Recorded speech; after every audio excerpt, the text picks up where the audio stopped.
Hello everyone, welcome to Medical Ward BSN 3B Group 2, third rotation NCM 116 RLE Nursing Care Management 116 RLE Medical Surgical Nursing 2 Virtual Clinical Duty. So this is our week number 2, and of course our focus for this week is about the case scenario of patient GH diagnosed with Guillain-Barre syndrome. But before that, please allow me to share with you this one.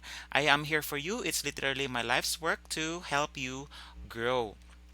And also, please allow me to share with you our learning outcomes for this week. On completion of this case study, student nurses will be able to, first, build knowledge related to the patient's medical experience. Second, continue to develop a comprehensive assessment and monitoring skills. Third, recommend nursing interventions based on the case presented. Fourth, define the roles and the contributions of student nurses in the care of medical patients. And fifth, justify optimal therapy based on the current understanding of the case. And also, please allow me to remind you of the instructions. All critical thinking questions presented within or after the case applies to this case study. You have to create a brief and to the point responses, no flowery words. When asked to provide several answers, it must be listed in order of priority or level of significance. Base all your answers on the data that is presented and do not assume information that is not provided in the case. Further, please follow the format of your output, especially on its font style, font size, paper margin, and paper size. Save it as PDF file and submit all your requirements per group on date specified as its deadline. Send all your requirements via the official email address of your clinical instructor, and it is advised that you will submit all your requirements on or before the set deadline of submission. Furthermore, kindly follow this format in saving your requirements for easier monitoring for daily requirements, since this is going to be our week 2. So abang underscore Joseph underscore W2 D2 or D1 underscore NCM 116 RLE for day 1, and under abang underscore Joseph underscore W2 D2 underscore NCM 116 RLE for day 2. And for your weekly requirements, that's abang underscore Joseph underscore W2 underscore NCM 116 RLE for week 2 requirements. Let us now have your case scenario of patient GH diagnosed with Guillain-Barre syndrome.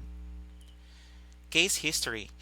Patient GH is a 48-year-old man, single, and Islam by faith, and is currently residing at Barangay Balulang, Cagayan de Oro City. He came to J.R. Borja General Hospital to see his family physician due to symptoms of fatigue, myalgia, fever, and chills, which were accompanied by a hacking cough.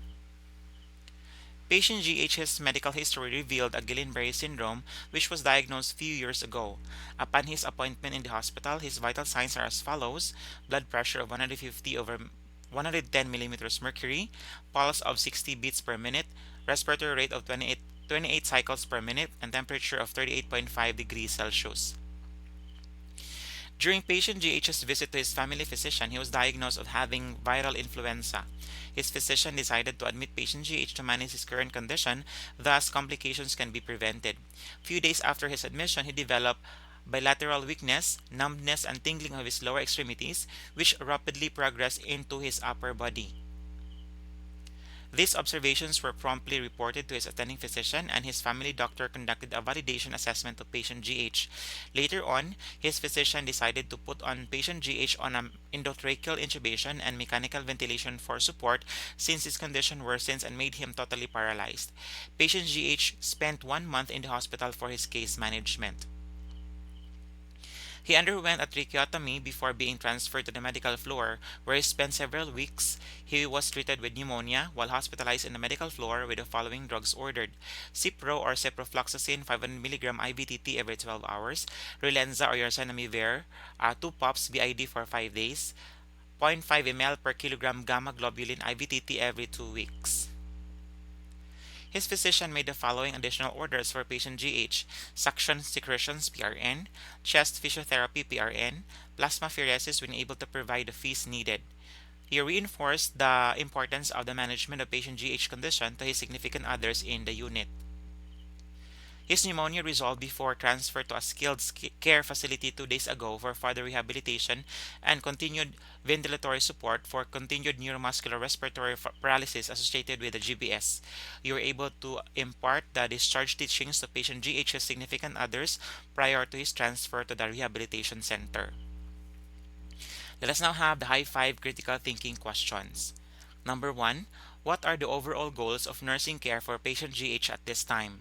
Again, what are the overall goals of nursing care for patient GH at this time? Number 2. You are concerned about the possibility of disuse syndrome related to patient GH's paralysis. Describe an outcome of nursing care for patient GH and describe the independent nursing interventions you would implement to meet that outcome. Again, you are concerned about the possibility of disuse syndrome related to patient GH's paralysis. Describe an outcome of nursing care for patient GH and describe the independent nursing interventions you would implement to meet that outcome. Number three, how would patient GH's nutritional needs be maintained? Again, number three, how would patient GH's nutritional needs be maintained? Number four, what evaluative parameters could you use to determine whether patient GH's nutritional needs were being met?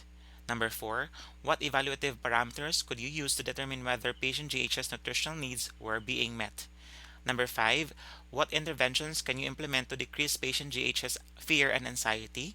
Again, what interventions can you implement to decrease patient GH's fear and anxiety? Let us now have your daily requirements. For day 0, that's Tuesday, that's case scenario loading. Wednesday for day 1, that's going to be your GOSODPA Series 1 Nurses Notes. That's FDAR1. Initial knowledge about the case. That includes your physical assessment, pathophysiology, drug study, and of course your diagnostic tests. For day 2, that's Thursday, that's SODPA Series 2 Nurses Notes FDAR2, weekly evaluation, reflective journal reading, and of course your critical thinking answers. Initial knowledge about the case, it includes your problem list, nursing care plan, and discharge plan.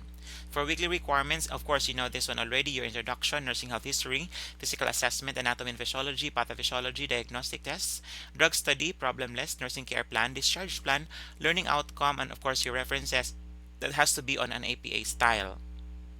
Deadline of submission for day 1, March 31, Wednesday, 11:59 p.m. For day 2, April 1, 2021, Thursday, 11:59 p.m. And for week 2 requirements, deadline is April 5, 2021, Monday, that's 11:59 p.m.